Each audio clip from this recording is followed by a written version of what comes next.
Haryana medical officer question paper 2020 question number 1 which of the following muscles prevent lateral displacement of patella during extension at knee joint। तो lateral displacement के लिए होती है muscles, वो होती है वास्टस मीडियलिस, जिसमें वास्टिस मीडियलिस लेटरल या वास्टस मीडियलिस ऑब्लिक आती है। Question number 2 a tuft of hair on the back of newborn is likely be associate with. तो यदि ओनली हेयर टफ है तो वो आएगा spina bifida occulta, spina bifida occulta. और यदि सिस्टिक कैविटी होती और सिस्टिक कैविटी में प्रोट्रूजन होता स्पाइनल कॉर्ड का, तो वो होता spina bifida cystica. Question number 3 A legion of left hypoglossal nerve cause.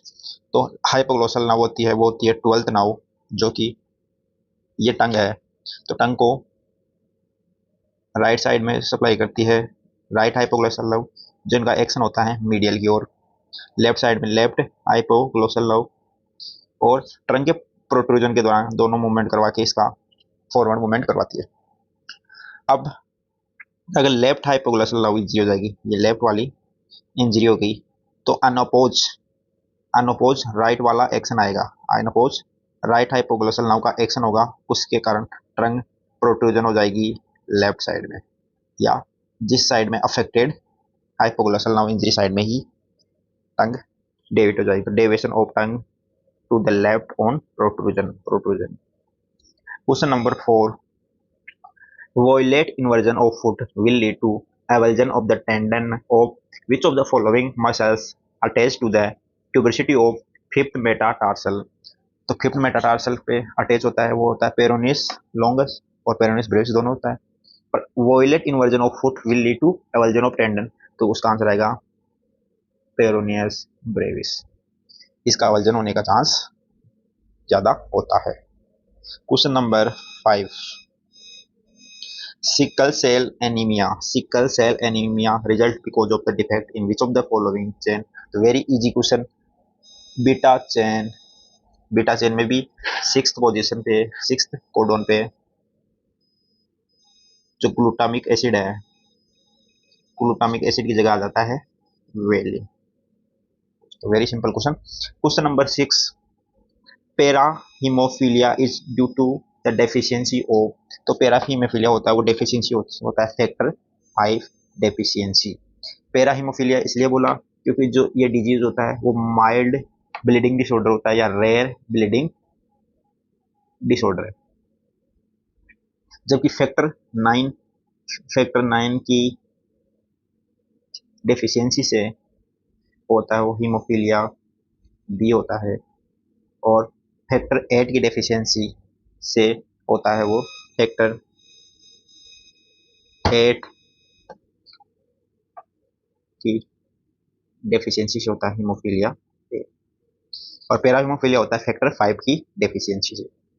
Question number 7 in brain ischemia systemic blood pressure rise this is called of. तो very simple question, it is called Cushing reflex. जब भी brain में कोई injury होती है या intracranial pressure increase होता है तो ब्लड परफ्यूजन प्रेशर डिक्रीज हो जाता है, ब्लड परफ्यूजन प्रेशर डिक्रीज हो जाता है, इससे क्या हो जाता है ब्रेन में इस्केमिया हो जाता है। ब्रेन में इस्केमिया होगा तो सिम्पथेटिक सिस्टम एक्टिवेशन होगा और उसके कारण ब्लड प्रेशर इंक्रीज हो जाएगा। तो इसमें ब्लड प्रेशर इंक्रीज होने के साथ साथ रेस्पायरेशन इरेगुलर हो जाएगी। रेस्पायरेशन इरेगुलर इसलिए होगी क्योंकि ब्रेन में सही ढंग से काम नहीं कर रहा, ब्रेन में परफ्यूजन कम हो गया। इसके साथ साथ ब्रेडिकार्डिया हार्ट रेट डिक्रीज हो जाएगी। इसको बोलते हैं कुशिंग ट्राइड, इसको बोलते हैं कुशिंग ट्राइड बोलते हैं। Question number 8 which end product of citric acid cycle is used in the detoxification of ammonia in brain। तो सिट्रिक एसिड साइकिल का होता है वो एंड प्रोडक्ट होता है अल्फा कीटो ग्लूटरेट, जिससे जो कन्वर्ट होता है ग्लूटामेट में, और ग्लूटामेट अमोनिया का यूज करता है और इसको डिटॉक्सिफाई करता है। Question number 9, a person of on a fat-free carbohydrate-rich diet continue to grow obese. Which of the following lipoprotein is going to elevated in his blood? तो इसका आंसर आएगा VLT है, very low density lipoprotein. Question number 10. Which of the following organ does not utilize ketone body? तो इसमें बात करें तो liver answer आएगा लीवर, क्योंकि लीवर कीटोन बॉडी का यूज नहीं कर पाता। बाकी स्केलेटल मसल्स यूज कर पाता है, ब्रेन भी यूज कर लेता है, कार्डियक मसल्स और किडनी भी ये यूज कर पाता है। लीवर क्या करता है? कीटोन बॉडी का फॉर्मेशन करता है, और कीटोन बॉडी यूटिलाइजेशन फॉर्मेशन तो करता है पर यूटिलाइजेशन नहीं कर पाता। क्यों नहीं कर पाता? क्योंकि यूटिलाइजेशन के लिए एक जो एंजाइम होता है उसकी डेफिशिएंसी होती है। तो lack of beta keto acyl CoA transferase, liver में इसकी डेफिशिएंसी होने के कारण या इसकी कमी होने के कारण कीटोन बॉडी का यूटिलाइजेशन नहीं कर पाता। Question number 11, which of the following drug is used for rapid symptomatic relief in urinary symptom in benign prostatic hypertrophy? तो इसका आंसर आएगा तैमसुलोसिन। तैमसुलोसिन क्या है? यह है अल्फा एड्रेनर्जिक रिसेप्टर ब्लॉकर। इससे क्या होगा? रिसेप्टर ब्लॉक हो जाएगा प्रोस्टेट स्मूथ मसल्स का। तो प्रोस्टेट की स्मूथ मसल्स ऑफ प्रोस्टेट क्या हो जाएगी? रिलैक्स हो जाएगी, और रिलैक्स होने से यूरिन पास अच्छा होगा, इससे सिम्टोमेटिक रिलीफ मिलता है। Question number 12, all of the following drug reduce mortality in the patient of congestive cardiac failure. तो रिड्यूस मोर्टेलिटी के लिए जो ड्रग होती है वो होती है ACE inhibitor, aldosterone receptor blockers, beta blockers and some vasodilator. ये मोर्टेलिटी में इंप्रूव करते हैं ये ड्रग्स। फर्स्ट बात करते हैं फ्यूरोसेमाइड कंजेस्टिव कार्डियक फेलियर में यूज करते हैं, पर ये सिम्टम रिलीफ के लिए यूज करते हैं, सिम्टोमेटिक रिलीफ को यूज करते हैं। जैसे ईडिमा हो गई तो ईडिमा को कम करने के लिए यूज करते हैं फ्यूरोसेमाइड, पर ये मोर्टेलिटी को रिड्यूस नहीं करते। बाकी हाइड्रोलेजाइन आइसोसोर्बाइड डाइनाइट्रेट, यस ये मोर्टेलिटी को इंप्रूव करता है। कार्वेडिलोल ये बीटा ब्लॉकर है, ये भी मोर्टेलिटी को रिड्यूस करता है। तेलमिसाटन भी रिड्यूस करता है। तेलमिसाटन क्या है? Aldosterone receptor blocker. फ्यूरोसेमाइड तो क्वेश्चन में पूछा है एक्सेप्ट, तो इसका आंसर आएगा फ्यूरोसेमाइड।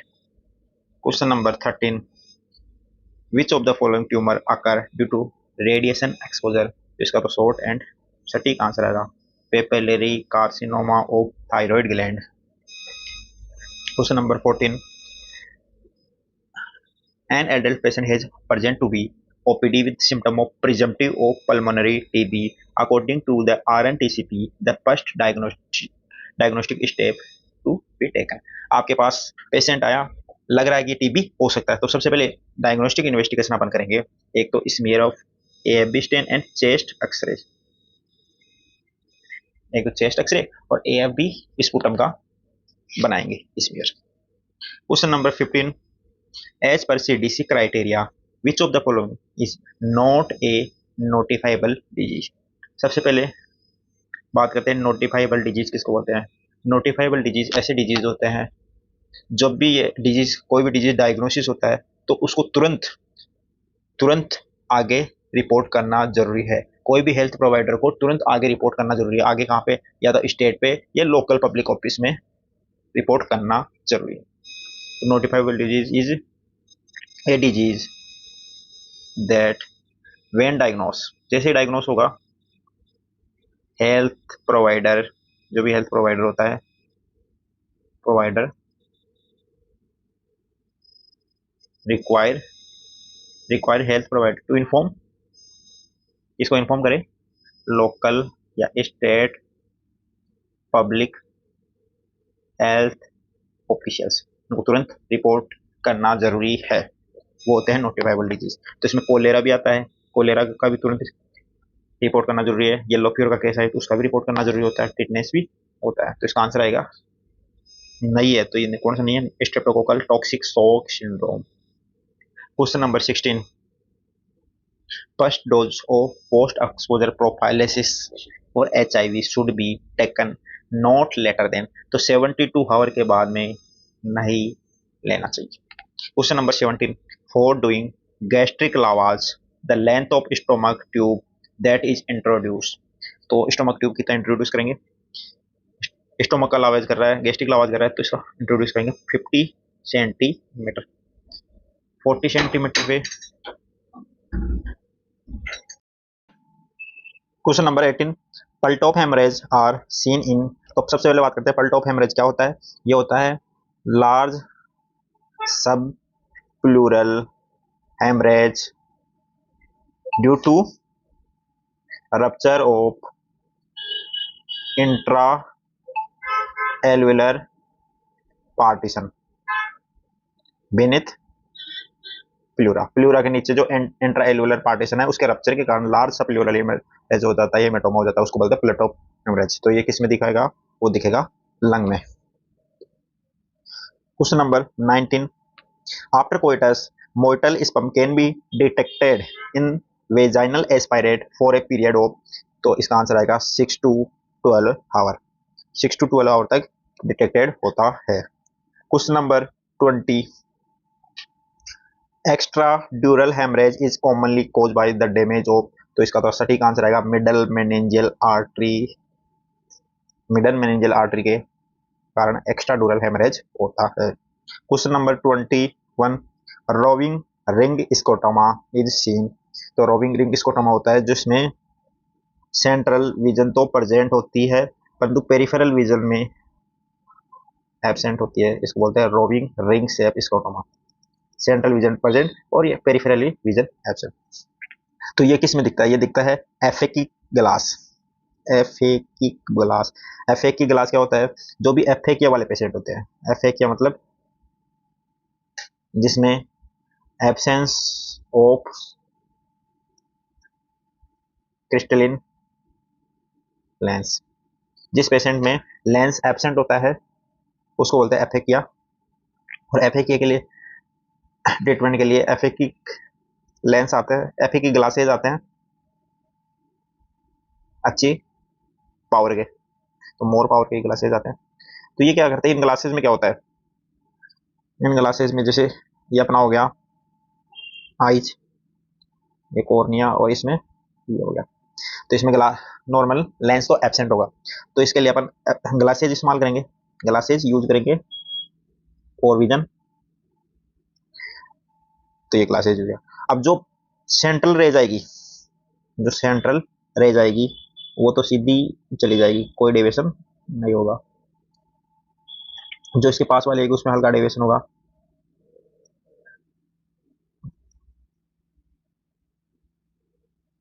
परंतु जो पेरिफेरल रेज है, जो पेरिफेरल रेज रहेगी, ये जो पेरिफेरल रेज है ये इसमें डेविएशन ज्यादा आएगा, एक बार तो यहाँ पे डेविएशन और एक बार तो यहाँ डेविएशन और एक बार यहाँ पे डेविएशन, ऐसे पेरिफेरल रेज होती है, इसमें एक बार तो यहाँ पर डेविएशन और एक बार यहाँ पर डेविएशन, तो ज्यादा डेविएशन होने के कारण पेरिफेरल रेज रेटाइना पे नहीं पहुंच पाती, इसके कारण जो सेंट्रल विजन है वो तो क्लियर दिखाई देता है परंतु पेरिफेरल विजन नहीं दिखा, इसको बोलते हैं रोविंग रिंग स्कोटोमा। तो ये हो गया, जैसे प्रिज्म के लिए रिफ्रैक्शन पढ़ा था पहले, तो जो रेज, ये इसका परपेंडिकुलर हो गया प्रिज्म का, जो raise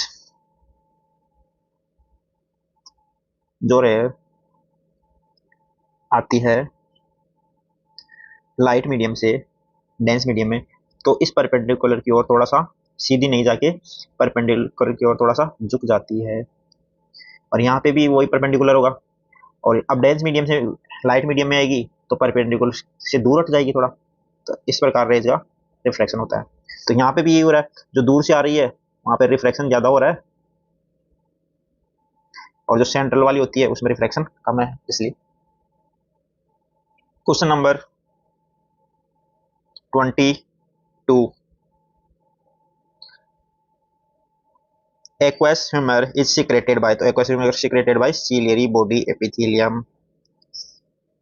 brain fungus is term use, brain fungus होता है जो, ब्रेन फंगस इसके लिए यूज किया जाता है herniation of brain into mastoid cavity. जो ब्रेन का पार्ट होता है वो मेस्टोइड कैविटी, ब्रेन या डूरामेटर का जो पार्ट होता है ना, वो मेस्टोइड कैविटी या मिडल ईयर कैविटी में हर्निएटेड हो जाता है, तो उसको बोलते हैं brain fungus term use. Question number 24, in diphtheria patient, in diphtheria treatment dose of anti diphtheric serum is dependent on the, तो एंटी डिप्थेरिक सीरम किस पे डिपेंड करती है? एज ऑफ द पेशेंट इस पे डिपेंड नहीं करती, पेशेंट का वेट, पेशेंट के वेट पे भी डिपेंड नहीं करती, कॉम्प्लिकेशन ऑफ डिप्थीरिया के भी डिपेंड नहीं करती, ड्यूरेशन ऑफ इलनेस, यस इस पे डिपेंड करती है डोज, ड्यूरेशन ऑफ इलनेस पे डोज डिपेंड करती है। जैसे इसमें इलनेस का 2 डे ड्यूरेशन हुआ तो इसकी डोज होगी 2 डे ड्यूरेशन, जैसे तो इसकी डोज होगी 20,000 से 40,000, जिसमें नेरेंजियल वो फेरेंजियल और लेरेंजियल डिजीज आ गए। दूसरा नेजोफेरेंजियल आ गया, इसके डिप्थीरिया के क्लिनिकल फीचर में नेजोफेरेंजियल डिजीज होता है, तो उसके लिए डोज होगी 40,000 से 60,000 यूनिट। तो ये सारा सारा डिजीज जो एंटी डिप्थीरिक सीरम है उसकी डोज डिपेंड करती है कि कितने ड्यूरेशन तक है इलनेस, 2 दिन है तो 2 दिन के हिसाब से, 4 दिन है तो 4 दिन के हिसाब से। क्वेश्चन नंबर 25,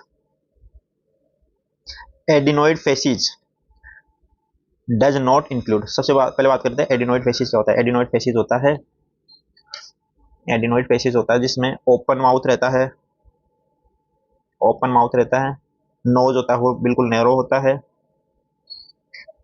और अपर लिप होता है वो बिल्कुल छोटा होता है, शॉर्ट एंड अपर लिप।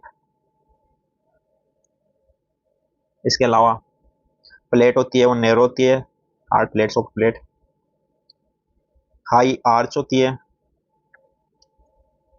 और क्राउनिंग ऑफ टीथ होती है। तो इसमें क्या क्या हो जाएगा, ओपन माउथ भी है, प्रोजेक्टिंग अपर इंसाइजर टीथ भी है, हाई आर्च प्लेट भी है, हाई चीक बोन, ये फीचर इसका नहीं होगा एडिनोइड फेसिस का।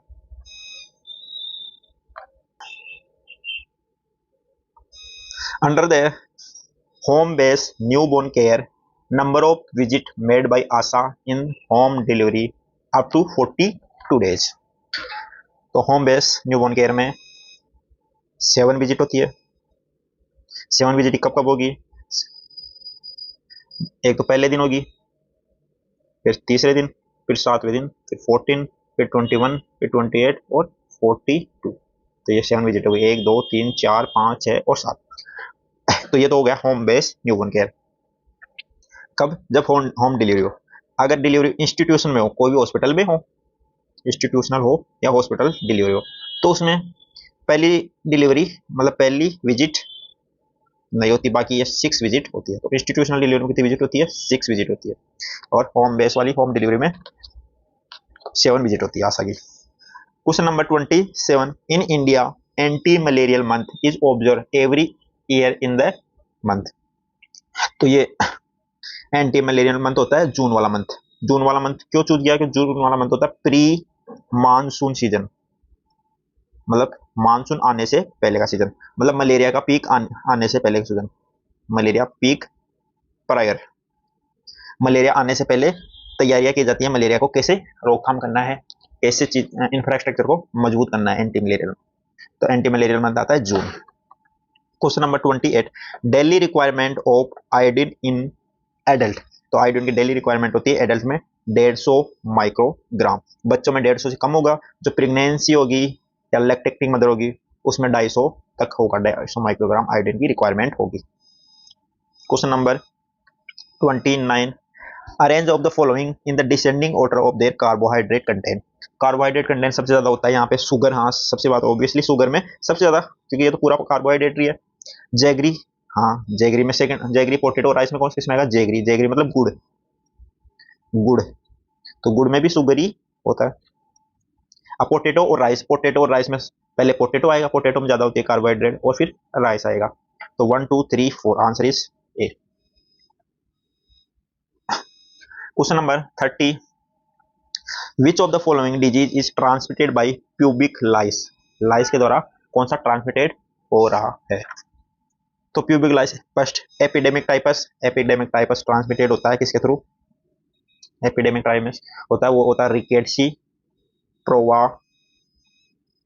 जाकी, तो ये तो होगा नहीं। दूसरा relapsing fever, relapsing fever transmitted होता है, वो होता है बोरियला, मतलब Borrelia, Borrelia recurrentis, Borrelia recurrentis. Trench fever, trench fever transmitted होता है, वो होता है बार्टोनेला क्यूंटाना, बार्टोनेला क्यूंटाना। तो इसमें तो ये भी नहीं होगा, तो इसका आंसर आएगा कोई भी नहीं, इनमें से कोई भी, none of the above. Question number 31, which of the following is not primary prevention. सबसे पहले बात करते हैं प्राइमरी प्रिवेंशन किसको बोलते हैं। प्राइमरी प्रिवेंशन उसको बोलते हैं जहां पे रिस्क फैक्टर प्रेजेंट होते हैं परंतु डिजीज होता है वो एब्सेंट होता है, उसको बोलते हैं प्राइमरी प्रिवेंशन। जिसमें आ गया special, special protection and health promotion. Special protection जैसे जहां पे पोलियो की संभावना है वहां पे पल्स वैक्सीन करवा ली, पल्स पोलियो इम्यूनाइजेशन, तो ये स्पेशल प्रोटेक्शन में आ गया। विटामिन ए सप्लीमेंटेशन ले लिया, ये भी हेल्थ प्रमोशन या स्पेशल प्रोटेक्शन में आ गया। Self breast examination of tumour, यहाँ पे तो ट्यूमर मतलब डिजीज हो गया, डिजीज हो गया तो ये प्राइमरी प्रिवेंशन में नहीं आएगा, ये आएगा सेकेंडरी प्रिवेंशन है। Isoniazid to baby breast fed by sputum of AFB positive mother, mother AFB positive है तो बच्चे को भी आइसोनाइजाइड दे दिया, इसका मतलब ये स्पेशल प्रोटेक्शन हो गया, तो ये भी प्राइमरी प्रिवेंशन में आएगा। मतलब बच्चे को रिस्क फैक्टर है पर अभी डिजीज नहीं हुआ तो भी प्राइमरी प्रिवेंशन में आ गया। तो इसका आंसर आएगा self breast examination of tumour, ये सेकेंडरी प्रिवेंशन में आता है क्योंकि यहाँ पे डिजीज प्रेजेंट है। ये प्राइमरी किसको बोलते हैं? 4 लेवल के प्रिवेंशन होते हैं। प्रीमोडियल, प्रीमोडियल में जहाँ पे रिस्क फैक्टर भी नहीं होता और जहाँ पे डिजीज भी नहीं होता उसको बोलते हैं प्रीमोडियल प्रिवेंशन। जैसे हेल्थ एजुकेशन, मास एजुकेशन, ये प्रोग्राम प्रीमोडियल प्रिवेंशन में है। प्राइमरी प्रिवेंशन जहाँ पे रिस्क फैक्टर तो प्रेजेंट है परंतु डिजीज एब्सेंट है, तो वो प्राइमरी प्रिवेंशन हो गया। सेकेंडरी प्रिवेंशन बोलते हैं जहाँ पे डिजीज प्रेजेंट है, तो इसके लिए मेथड यही है कि डिजीज का अर्ली डायग्नोसिस करो और अर्ली ही ट्रीटमेंट करो, तो ये सारा सेकेंडरी प्रिवेंशन में आ गया। टर्शरी प्रिवेंशन होता है डिजीज के कॉम्प्लिकेशन को रोकने के लिए, डिजीज प्रेजेंट है अब वो आगे कॉम्प्लिकेशन ना करे, तो कॉम्प्लिकेशन डिक्रीज के लिए तो इसमें क्या करते हैं, जो भी डिसेबिलिटी हो गई या डिजीज हो गया उसका लिमिटेशन करो और रिहेबिलिटेशन, ये tertiary prevention. Question number 32, the best indicator for availability, utilization and effectiveness of health care service of country। कोई भी कंट्री की हेल्थ केयर सर्विस कैसे, हेल्थ केयर सर्विस की इफेक्टिवनेस का कैसे पता लगाएंगे, तो वो सबसे मोस्ट या बेस्ट इंडिकेटर होता है इसके लिए infant mortality rate. Infant mortality rate होता है डेथ ऑफ इन्फेंट, इन्फेंट मतलब अप टू 1 ईयर, 1 ईयर तक के बच्चे की death upon total live birth in year, उसमें उस साल में कितने लाइव बर्थ हुए थे और उसमें से कितने 1 साल के नीचे की डेथ हो गई इनटू, तो ये इंडिकेटर है वहां की हेल्थ सर्विस को। यहाँ की हेल्थ केयर सर्विस अच्छी होगी तो बच्चे अप टू 1 ईयर तक कम डेथ होगी, और वहां की IMR ज्यादा है इसका मतलब वहां की हेल्थ सर्विस या इफेक्टिवनेस या अवेलेबिलिटी कम है। Question number 33 Delphi method is a, तो डेल्फी मेथड होता है वो मेथड ऑफ कम्युनिकेशन का मेथड होता है, जिसमें डेल्फी मेथड में क्या करते हैं, सबसे पहले जो भी कम्युनिटी की प्रॉब्लम है उसका आइडिया करते हैं, उसके बाद में एक्सपर्ट को बैठाते हैं और एक्सपर्ट को बैठाते हैं, वहां से क्वेश्चनरी राउंड स्टार्ट होते हैं एक्सपर्ट से, और मल्टीपल क्वेश्चनरी राउंड होते हैं, उसके बाद में लास्ट में इनका सबका रिव्यू एंड एनालिसिस करते हैं। 34 question number, breast milk can be store in refrigerator without spoiling up to, तो रेफ्रिजरेटर में 4 डे तक स्टोर कर सकते हैं और 4 आवर तक स्टोर कर सकते हैं। रूम टेम्परेचर पे कितना कर सकते हैं, 4 आवर तक, रेफ्रिजरेटर में 4 डे तक, और यदि फ्रीजर में रख दिया फ्रीजर तो वहां पे 6 मंथ तक भी स्टोर कर सकते हैं ब्रेस्ट मिल्क को। Question number 35, following are the beneficiary of weekly iron and folic acid supplementation, कौन सा प्रोग्राम है, विप्स for prevention of anaemia under revised strategy of iron plus initiative, तो कौन कौन से बेनिफिशियरी विप्स के आयरन प्लस इनिशिएटिव में शामिल हो गए, एक्सेप्ट मतलब जो शामिल नहीं हो, तो चिल्ड्रन 5 to 10 ईयर ये विप्स में पहले भी थे, एडोलसेंट ये भी विप्स प्रोग्राम में थे, और वुमेन ऑफ रिप्रोडक्टिव एज ये भी विप्स प्रोग्राम में थी, परंतु चिल्ड्रन 6 मंथ to 5 ईयर ये विप्स प्रोग्राम में नहीं थे, ये जो इनको अपन आयरन प्लस इनिशिएटिव में शामिल किया है। 6 मंथ to 5 ईयर के लिए आयरन फोलिक एसिड होता है 20 मिलीग्राम आयरन और 100 माइक्रोग्राम फोलिक एसिड, जबकि विप्स में है, विप्स प्रोग्राम में 100 मिलीग्राम आयरन और 500 milligram folic acid. Question number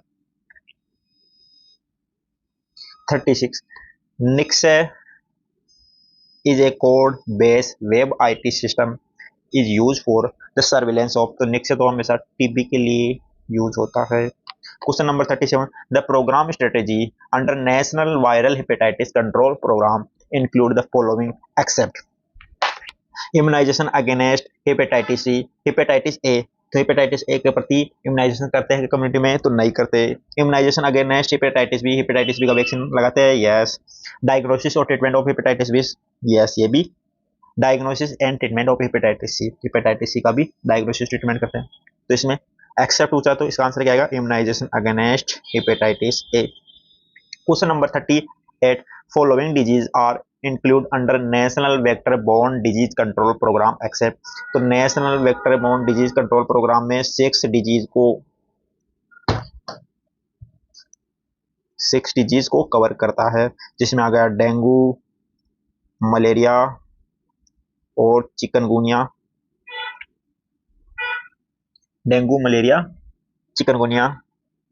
इसके अलावा जापानीज इंसेफेलाइटिस और फाइलेरियसिस एंड काला आजार या विसरल लिस्मेनियसिस, ये 6 डिजीज हो गए जो कि NVDP national vector borne disease control program में कवर होते हैं।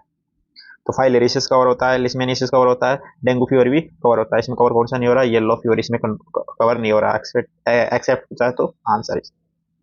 Question number 39, first referral unit should have the minimum of the following facility except, तो कम से कम इतनी फैसिलिटी तो होनी चाहिए, क्या क्या होना चाहिए। फर्स्ट रेफरल यूनिट जनरली होता है सीएससी कम्युनिटी हेल्थ सेंटर होता है, जहाँ पे कम से कम इमरजेंसी सुविधाएं तो होनी चाहिए, इमरजेंसी में ऑब्स्ट्रक्टिव सुविधा भी होनी चाहिए, डिलीवरी की भी, और पीडियाट्रिक केयर भी होनी चाहिए, तो इसमें फर्स्ट ऑब्स्ट्रक्टिव सर्जरी होनी चाहिए, स्पेशलिस्ट पीडियाट्रिक केयर भी होनी चाहिए, ब्लड ट्रांसफ्यूजन भी होना चाहिए, इमरजेंसी फैसिलिटी है। स्पेशलिस्ट मेडिकल केयर तो ये हो भी सकता है और नहीं हो सकता, पर इनके अलावा ऑब्स्टेट्रिक केयर, पीडियाट्रिक केयर और ब्लड ट्रांसफ्यूजन ये तो होना ही चाहिए। Question number 40, with the government of India committed to achieve the sustained development goal of ending tuberculosis by, 2025 the revise national tuberculosis programme control programme has been rename. तो इसका rename क्या करा है? इसका रीनेम करा है national tuberculosis elimination program. Question number 41 open vial policy under the national immunization program is not applicable to the following vaccine except. तो open vial policy BCG vaccine live vaccine होती है, इस पे एप्लीकेबल नहीं होगी। Japanese encephalitis पे भी नहीं होगी। हेपेटाइटिस बी पे ओपन वाइल पॉलिसी एप्लीकेट होगी। तो इसका आंसर क्या है? एक्सेप्ट पूछा ना, तो याद आएगा। इन पे तो एप्लीकेबल नहीं होती है और एक्स हेपेटाइटिस बी पे एप्लीकेबल होगी। इसके अलावा जो डीपीटी हो गया, टीटी हो गया, ओरल पोलियो वायरस हो गया, आईपीवी हो गया, तो न्यूमोनोकोकल हो गया, तो इस पे ओपन वाइल पॉलिसी एक्ट होता है। ओपन वाइल पॉलिसी का मतलब वाइल ओपन होने के बाद में इसकी मल्टीपल डोज वाइल होती है जिसको ओपन होने के बाद में यूज कर सकते हैं मल्टीपल डोज के ऊपर। Question number 42 what is the main objective of Janani Suraksha Yojana which an activity under national family welfare program. तो मेन ऑब्जेक्टिव क्या है? मेन ऑब्जेक्टिव इसका यही है to reduce maternal and neonatal mortality. Question number 43 sweating is absent in which of the following heat stroke. तो इसका answer आएगा classical heat stroke जिसमें स्वीटिंग एब्सेंट होती है और टेम्परेचर रेगुलरली इंक्रीज होता जाता है। Question number 44 harmful effect are well document with high dose of each of the following vitamin except. Vitamin A की हाई डोज दिया तो इसके हार्मफुल इफेक्ट आएंगे, विटामिन सी के भी हार्मफुल इफेक्ट आएंगे, विटामिन डी के भी हार्मफुल इफेक्ट आएंगे, परंतु अभी बायोटिन का भी कुछ क्लियर नहीं है, तो इसका answer biotin. All of the following, question number 45, all of the following substances are poorly absorbed by activated charcoal except। तो एथेनॉल भी poorly absorb होता है, एसिड भी poorly absorb होता है और लिथियम भी poorly absorb होता है, परंतु बेंजोडाइजेपिन ये ठीक ठाक absorb जाते हैं। Which of the following first aid measure is the only one recommended now in the field to limit snake invasion? Placing of tourniquet about the bite side, कभी भी टोर्निक्यूट नहीं बांधना चाहिए। Mechanical suction of bite side, yes mechanical suction भी कभी नहीं करना चाहिए। इंसिजन भी कभी नहीं लगाना चाहिए क्योंकि पॉइजन का और ज्यादा फैलने का खतरा रहता है। इमोबिलाइजेशन ऑफ बिटन एक्सट्रीमिटीज, हाँ बस इमोबिलाइजेशन सबसे बेस्ट मेथड है। क्वेश्चन नंबर 47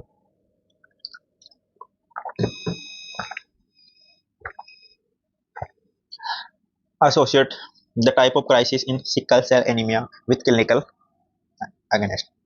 एप्लास्टिक क्राइसिस होता है, वो होता है low reticulocyte count and parvovirus B19 infection. बस तो फर्स्ट मतलब पर्वोवायरस B19 इन्फेक्शन के कारण एप्लास्टिक क्राइसिस होता है। वासो अकल्जीव क्राइसिस होगा तो वेसल्स का अक्लूजन हो जाएगा, ब्लड फ्लो अच्छा नहीं होगा, उससे क्या हो जाएगा? Severe pain and tissue damage and necrosis. Haemolytic crisis में क्या होता है? हीमोग्लोबिन काउंट कम हो जाएगा, हीमोग्लोबिन कम हो जाएगा, हीमेटोक्रिट भी कम हो जाएगा, परंतु रेटिकुलोसाइट काउंट इंक्रीज होगा। इसका आंसर आएगा question number 48 out of the following the best vein for total parenteral nutrition. Answer is subclavian vein. Question number 49 chronic vomiting lead to all of the except. तो vomiting होगा तो loss of stomach से क्या क्या loss होगा? Stomach loss of potassium का loss हो गया, सोडियम का लॉस हो गया, क्लोराइड का लॉस हो गया, एसिड का लॉस हो गया, सबका लॉस हो गया। तो क्या क्या हो जाएगा? हाइपोकेलेमिया हो जाएगा, हाइपोनेट्रेमिया हो जाएगा, एसिड का लॉस हो गया तो एल्केलोसिस हो जाएगा, मेटाबॉलिक एल्कोलिसिस। तो हाइपोनेट्रेमिया भी हो गया, मेटाबॉलिक एल्कोलिसिस हो गया, हाइपोक्लोरेमिया भी होगा, मेटाबॉलिक एसिडोसिस नहीं होगा। तो answer is T. Content of sodium in Ringer lactate. तो रिंगर लैक्टेट में सोडियम का कंटेंट कितना होता है? 130 मिली इक्विवेलेंट। फिर 154 किसमें होता है? 154 होता है normal सेलाइन।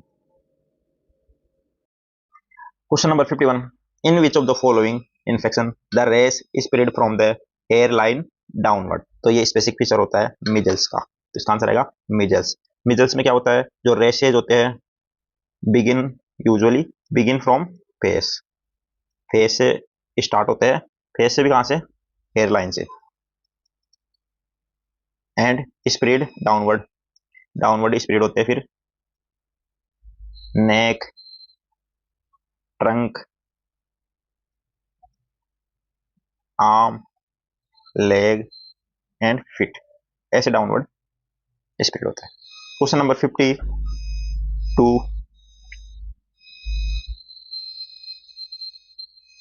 In classification of wound class 3 wound is.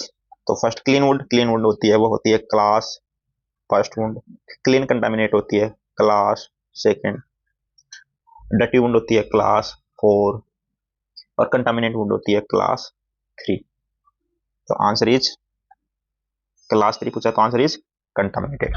Clean wound वो होती है जहां पे रेस्पिरेटरी ट्रैक्ट, जीआईटी ट्रैक्ट और जीयूटी ट्रैक्ट में कोई एंट्री नहीं होती वुंड की, तो वो क्लीन वुंड होगी।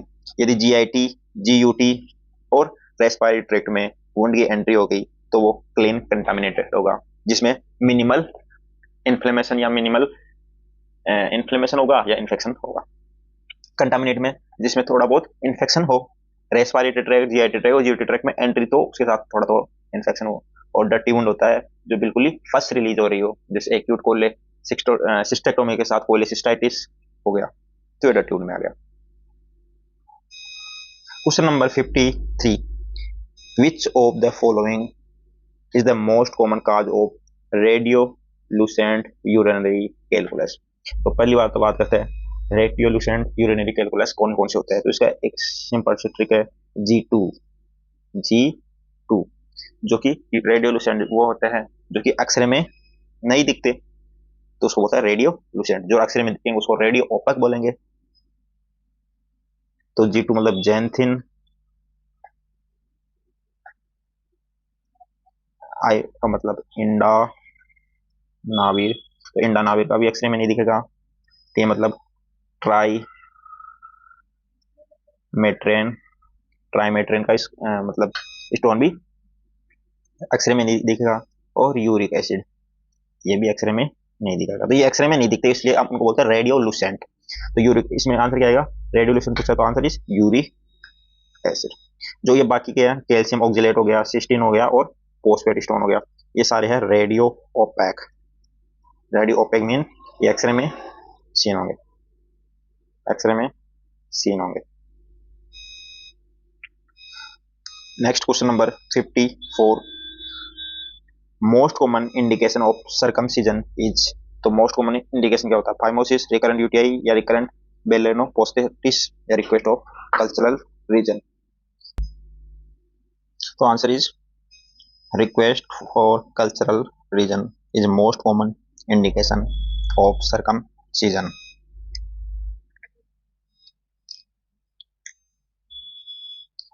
Question number 55, obstructive jaundice does not cause. तो ऑब्स्ट्रक्टिव जॉन्डिस क्या करता है, प्रोराइटिस करता है, एल्केलाइन फोस्फेटेज का लेवल भी इंक्रीज करता है और सीरम बिलिरुबिन का लेवल भी इंक्रीज करता है। रेज यूरिनरी यूरोबिलिनोजन तो ये नहीं करता। ऑब्स्ट्रक्टिव में तो ये एब्सेंट होगा, यूरिनरी यूरोबिलिनोजन एब्सेंट होगा। क्यों एब्सेंट होगा, क्योंकि जो नॉर्मली इंटेस्टाइन में जो बिलिरुबिन जाता है, लीवर से इंटेस्टाइन में बिलिरुबिन जाता है या बाइल जाता है, वो कंजेनाइटल बिलिरुबिन होता है, वो इंटेस्टाइन में चेंज हो जाता है यूरोबिलिनोजन, यूरोबिलिनोजन। और ये बिलिरुबिन होता है 50% तक तो एब्जॉर्ब हो जाता है ब्लड में। बाकी फीकल बिली फीकल यूरोबिलिन के रूप में एक्सक्रेट हो जाता है। जो 50% जो ब्लड में था वो किडनी के थ्रू एक्सक्रेट होगा, किडनी में पास होगा तो ये किडनी में पास होगा तो यूरिन में अपीयर होगा, यूरिन अपीयर इन यूरिन, इसको यूरिन यूरोबिलिन हो जाए। अब ऑब्स्ट्रक्शन हो गया, अब ऑब्स्ट्रक्टिव जॉन्डिस में ऑब्स्ट्रक्शन हो गया, ऑब्स्ट्रक्शन हो गया तो ये प्रोसेस इंटेस्टाइन में नहीं आएगा, इंटेस्टाइन में नहीं आएगा तो ना तो फीकल बिलिरुबिन आएगा, यूरोबिलिन आएगा, और ना ही यूरिन यूरोबिलिन आएगा, तो एब्सेंट होगा। Question number 55, the most common type of intussusception is, तो मोस्ट कॉमन टाइप होता है इलियोकोलिक, इलियोकोलिक, जिसमें एडल्ट में मोस्ट कॉमन काज नियोप्लाज्मा या कैंसर होता है, और बच्चों में आइडियोपैथिक होता है। Question number 57, a 30-year-old woman present to doctor, fear of developing ovarian cancer. Her 70-year-old grandmother has also recently died of ovarian cancer.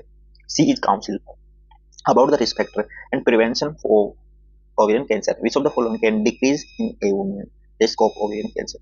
तो OCP का यूज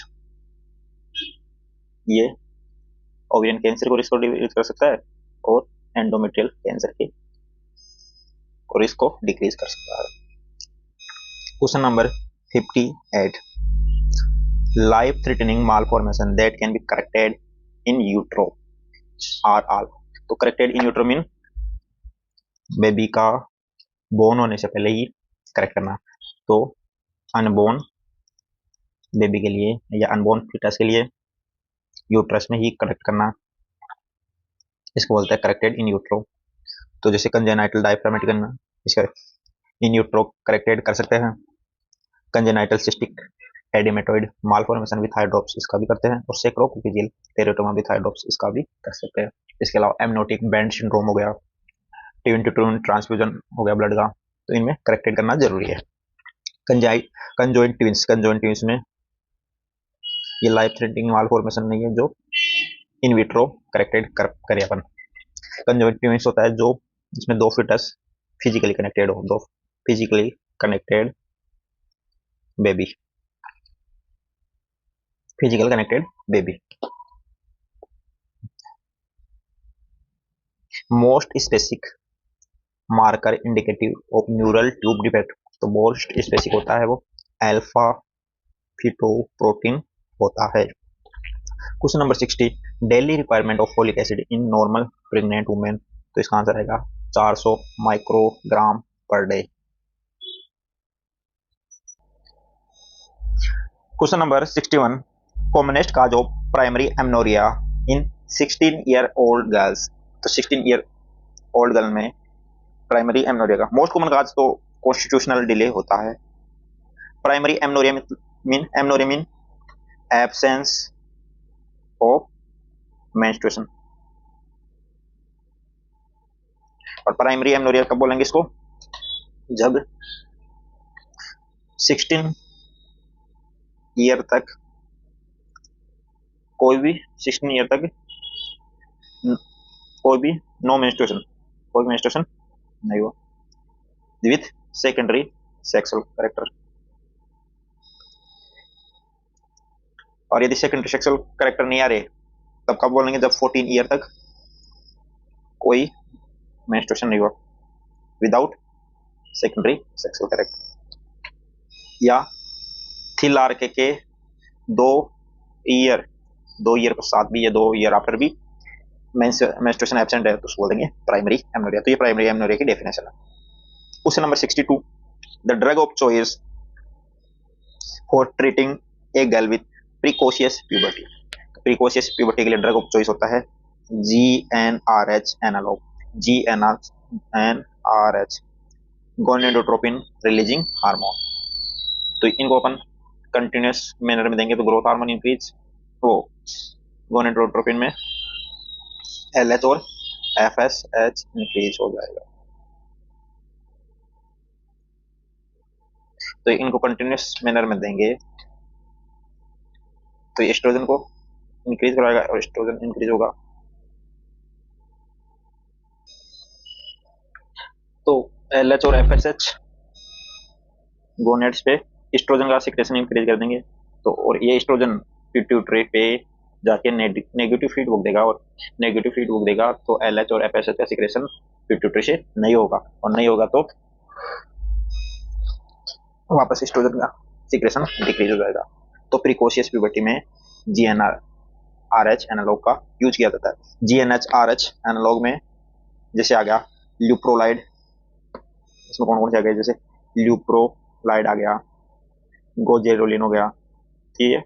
इनका कंटिन्यूस मैनर में देंगे तो ये सप्रेस करेगा प्रिकोशियस प्यूबर्टी को या हार्मोन को।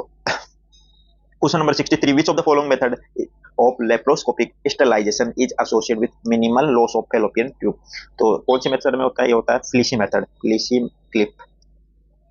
Question number 64, in 64, if on fetal echocardiography it is reported as congenital heart block, then mother should be investigated for। तो मदर में SLE का इन्वेस्टिगेशन करना चाहिए, क्योंकि कंजेनाइटल हार्ट ब्लॉक होता है वो ल्यूपस नियोनेटल ल्यूपस होता है, उसमें कंजेनाइटल हार्ट ब्लॉक हो जाता है। Question number 65, most effective therapy for the treatment of bacterial vaginosis during pregnancy. तो बैक्टीरियल वेजाइनोसिस की तो थेरेपी मेट्रोनिडाजोल जैसी होती है, और मेट्रोनिडाजोल एंटीबायोटिक प्रेगनेंसी में सेफ भी है। बाकी क्लिंडामाइसिन हो गया, इरिथ्रोमाइसिन हो गया, ये दोनों अनसेफ है। बाकी एम्पिसिलिन बैक्टीरियल वेजाइनोसिस में यूज करते नहीं है। तो कौन सी एंटीबायोटिक सेफ है प्रेगनेंसी में, तो इसके लिए ट्रिक है PCM, penicillin group, cephalosporin group और मैक्रोलाइड्स ग्रुप। तो एरिथ्रोमाइसिन भी वैसे तो सेफ ही है, परंतु ड्रग ऑफ चॉइस तो मेट्रोनिडाजोल होगा। Which of the following is the most common cause of diaphragmatic hernia. तो मोस्ट कॉमन कॉज होता है बोगडेलाइक फोरामेन वाला, बोगडेलाइक फोरामेन। तो बोगडेलाइक फोरामेन ये हो गया अपना, ये डायफ्राम, इसका ये central tendon.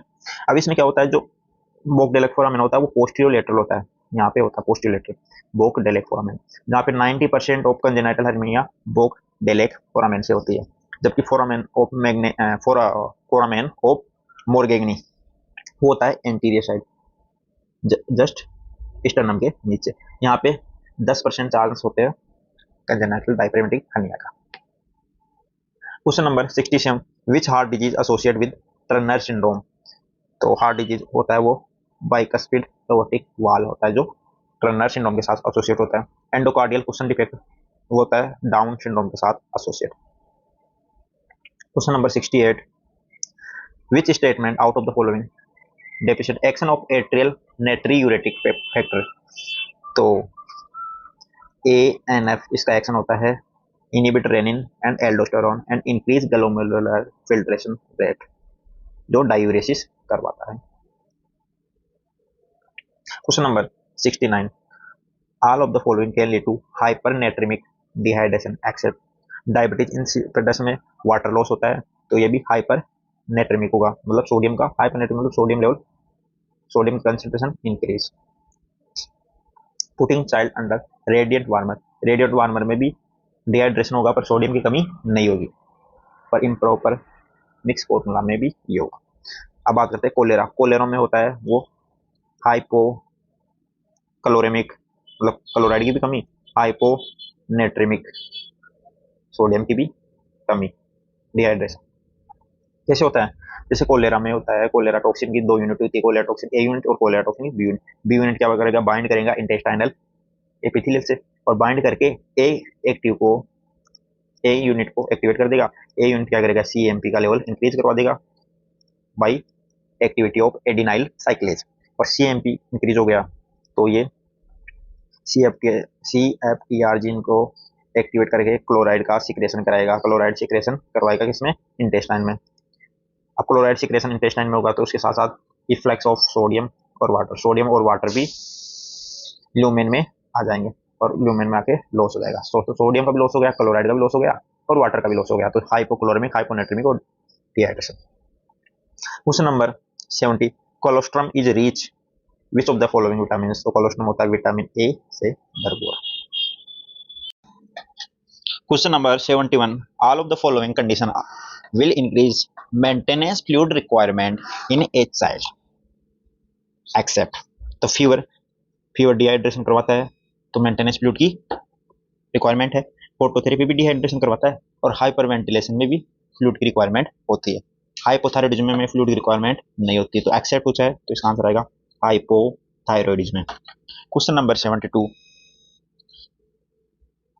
which out of the following is a part of carnitine deficiency? Carnitine deficiency में low free fatty acid, no. Free fatty acid तो इसमें हाई होगा। Hyperglycaemia, no. Low triglyceride, no. Cardiomyopathy, yes, cardiomyopathy carnitine deficiency के साथ associate होता है। Question number 73, in vegan mothers breast milk is deficient which of the following nutrition? तो breast milk का efficiency होता है विटामिन सी से।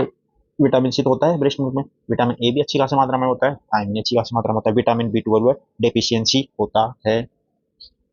इसके अलावा विटामिन के भी कम ही होता है, और विटामिन डी, इनकी मात्रा भी ब्रेस्ट मिल्क में लो या कम पाई जाती है। Question number 74, distal interphalangeal joint of hand are commonly involve. तो डिस्टल इंटरफेरेंजियल जॉइंट होता है वो सोरियोटिक आर्थ्रोपैथी में इन्वॉल्व होता है। Question number 75, Milwaukee brace is use for. तो यह की जाती है स्कोलियोसिस में, पोस्टुरल डिसऑर्डर है उसमें की जाती है Milwaukee brace. Question number 76, March fracture is. तो मार्च फ्रैक्चर होता है, मार्च का महीना आता है तीसरा, और फ्रैक्चर होता है सेकेंड बार, तो second metatarsal fracture. Question number 77, multiple cannon ball lesion is in chest x ray is suggestive. तो मल्टीपल कैनल बाल आ गया तो ये बताता है मेटास्टेसिस को। Question number 78, in which of the following condition is typically soap bubble appearance in X-ray. तो soap bubble appearance आ गया तो ये होगा ओस्टियोक्लास्टोमा में कैरेक्टर फीचर होता है soap bubble appearance. Question number 79, which of the following is the most common tumor of posterior cranial fossa in children? तो इसका आंसर आएगा मेडुला ब्लास्टोमा, जो कि पोस्टीरियर क्रेनियल फोसा में होती है, मोस्ट कॉमन ट्यूमर होती है बच्चों में। Question number 80, for X-ray of maxillary sinus which of the following is best view? तो इसका आंसर आएगा वाटर व्यू। वाटर व्यू को also occipito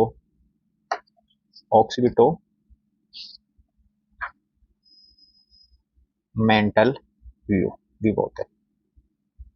question number 81, the following is the investigation of choice for bronchiectasis. तो bronchiectasis के लिए investigation of choice होती है HRCT, high resolution CT scan.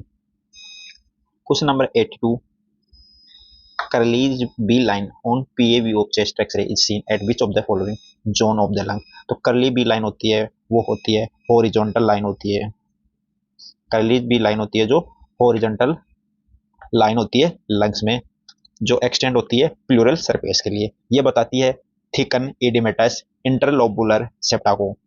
तो ये होती है at the base near costophrenic angle, at the base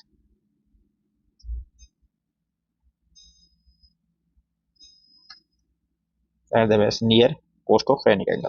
question number 83, in which of the following condition is typically target lesion seen. तो target lesion seen होता है erythema multiforme, जो कि associate होता है herpes simplex virus 1, herpes simplex virus 2 या mycoplasma pneumoniae, इन virus के साथ एसोसिएट होता है। इरिथेमा मल्टीफॉर्म किसको बोलते हैं? Cutaneous and mucosal hypersensitivity reaction. तो हाइपरसेंसिटिव रिएक्शन होती है किसके साथ एसोसिएट होती है? हर्पीज सिम्प्लेक्स वायरस 1, 2 या माइक्रोप्लाज्मा न्यूमोनी के साथ, जिसमें टारगेट लीजन सीन होते हैं।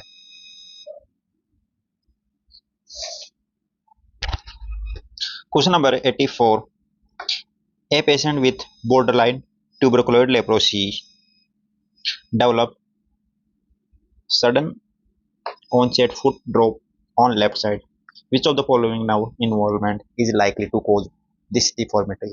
तो answer is lateral popliteal nerve या common peroneal nerve.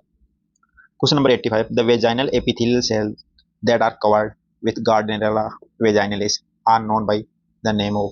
ये गार्डनेरा वेजाइनेसिस करती है बैक्टीरियल वेजाइनोसिस, और जिसमें कैरेक्टर फीचर होता है clue cell. Question number 86, which of the following structure in female is resistant to gonococcal infection? तो आंसर इज वेजाइना। वेजाइना में पीएच एसिडिक पीएच होती है, एसिडिक पीएच होने के कारण ये इन्फेक्शन के लिए रेजिस्टेंट होती है। Question number 87, ideal water seal for intercostal drainage should be? तो वाटर सील ये टैंकर हो गया और यहाँ तक वाटर, ये इंटरकोस्टल ट्यूब, तो इंटरकोस्टल ट्यूब 1 इंच या 2.5 सेंटीमीटर मिनिमम वाटर सील होनी चाहिए। Question number 88, ventilatory mode not use in sleep apnoea hypopnoea syndrome is? तो नेजल सीपेप यूज कर सकते हैं, बाई लेवल पेप भी यूज कर सकते हैं। हाई फ्रीक्वेंसी जेंट वेंटिलेशन ये कभी भी एपनिया या हाइपो एपनिया में यूज नहीं करते, तो answer is high frequency jet ventilation. Contraindication होता है इसका ऑब्स्ट्रक्टिव एयरवे डिजीज या ट्रोमेटिक एयरवे डिजीज में high frequency jet ventilation use नहीं करते। Question number 89, in which of the following condition is haemoptysis not seen? Haemoptysis मतलब blood in sputum, blood in sputum. तो chronic bronchitis में तो blood scene होता है sputum में, एस्परजिलोमा में भी ब्लड होगा स्पुटम में, और ब्रोंकिटिस में भी होगा, तो इसका आंसर आएगा एम्फाइसीमा। एम्फाइसीमा में स्पुटम में ब्लड नहीं होता। Question number 90, chronic obstructive pulmonary disease include all except? तो एम्फाइसीमा सीओपीडी है, यस। क्रोनिक ब्रोंकाइटिस भी सीओपीडी है, यस। पेरिफेरल एयरवे डिजीज भी सीओपीडी है, परंतु ब्रोंकियल अस्थमा सीओपीडी नहीं है, तो आंसर इज ब्रोंकियल अस्थमा। क्योंकि ब्रोंकियल अस्थमा में जो एयरवे ऑब्स्ट्रक्शन होता है, एयरवे फ्लो का एक्सट्रैक्शन, वो इंटरमिटेंट होता है और ब्रोंकोडायलेटर के साथ रिवर्सिबिलिटी होती है, जबकि सीओपीडी में chronic progressive air flow obstruction होता जाता है और ब्रोंकोडायलेटर से रिवर्सिबिलिटी भी कम होती है सीओपीडी में। Question number 91, airborne precaution are followed for all of the following except? तो एयरबोर्न से जो भी डिजीज हो रहा है उसके लिए अपन प्रिकॉशन लेना पड़ेगा, जैसे पल्मोनरी ट्यूबरकुलोसिस, उसके लिए एयरवे के थ्रू फैलता है।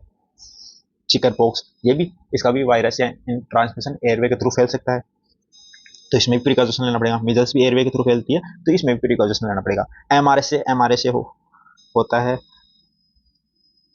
मेथिसिलिन रेजिस्टेंट स्टेफाइलोकोकस ऑरियस, ये फैलता है स्किन टू स्किन कॉन्टैक्ट, तो इसमें एयरवे प्रिकॉशन लेने की जरूरत नहीं होती, या कोई भी कट हो गया उसके थ्रू फैलता है। Transmission risk for needle stick injury is highest for? तो एचआईवी में ट्रांसमिशन रिस्क होता है 0.3% in needle stick injury. Hepatitis C में होता है 2 से लेके 10% चांस होता है ट्रांसमिशन का। हिपेटाइटिस बी में होता है 30% चांस होता है ट्रांसमिशन का, तो हाईएस्ट किसमें होगा? हिपेटाइटिस बी, तो answer is hepatitis B. Question number 93, the most sensitive indicator for faecal contamination? तो कोई भी फीकल कंटामिनेशन का वाटर में हो या और चीज में हो, तो उसके लिए E coli is most sensitive indicator होता है।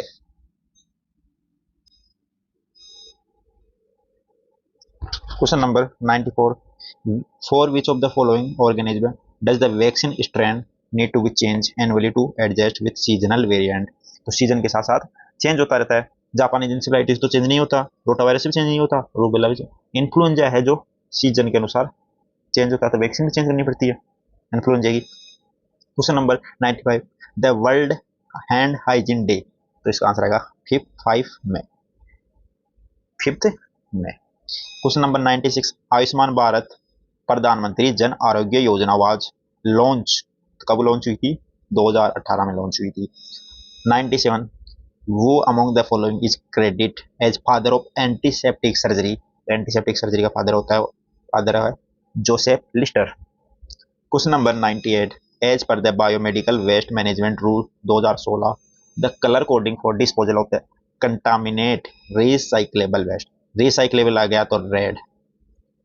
Question number 99, the international committee on taxonomy of viruses officially decide to designate positive organism for कोविड-19? तो इसका है SARS-CoV-2। Question number 100, which of the following is not a drug of choice for ascariasis? Ascariasis के लिए albendazole use करा जाता है, लेओमिसोल भी यूज करते हैं, ये भी एंटी पैरासाइटिक है। पायरेंटल भी एंटी पैरासाइटिक है, और मेट्रानोजोल क्या होता है? वो एंटी पैरासाइटिक नहीं होता, या तो एंटी प्रोटोजोल है या एंटी बैक्टीरियल है, तो ये यूज नहीं करते। This is all about this.